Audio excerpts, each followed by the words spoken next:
अंत भला तो सब भला। अपनी शयन की सेवा बहुत सुंदर कर लीजिए, और हम बता रहे हैं रचना कैसी करो।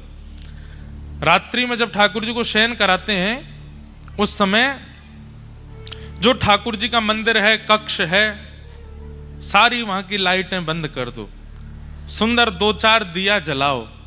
दिया जला करके बिल्कुल शांति हो, जैसे नंद भवन में ठाकुर जी सोते हैं वैसे सुभाओ।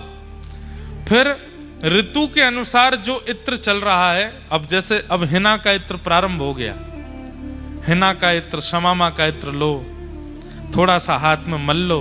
फिर ठाकुर जी के सारे श्रृंगार उतारो, दिया जलने दो, और उतनी देर ठाकुर जी को कोई प्रसंग सुनाते रहो। जैसे एक मैया लाला को लोरी सुनाती है, श्रीमद् भागवत में कथा नहीं, कृष्ण करणामृत में एक विल्ल मंगल जी चरित्र सुनाते हैं।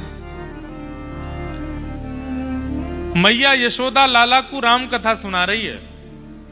लाला, एक राम नाम को राजा हतो, एक दशरथ नाम को राजा हतो। सो गोद में पौड़े पौड़े ठाकुर जी कह रहे हैं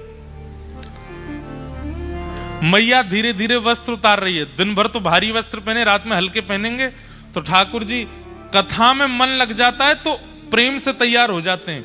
लाला, एक दशरथ नाम को राजा है, तो सो ठाकुर जी कर रहे हैं फिर मैया माला उतारे, उनको एक लाला हो, वाको नाम हो राम।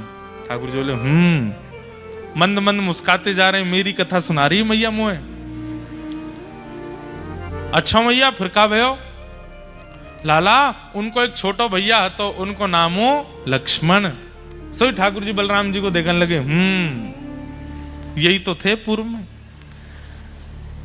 फिर कहा भयो मैया? बोले उनको एक सीता नाम की कन्या सो ब्याह भयो। ठाकुर जी बोले और लाला, फिर एक दिन ऐसा भयो, सौतेली मैया ने दशरथ जी सो राम जी को वनवास मांग लियो। सो ठाकुर जी दुखी मन से बोले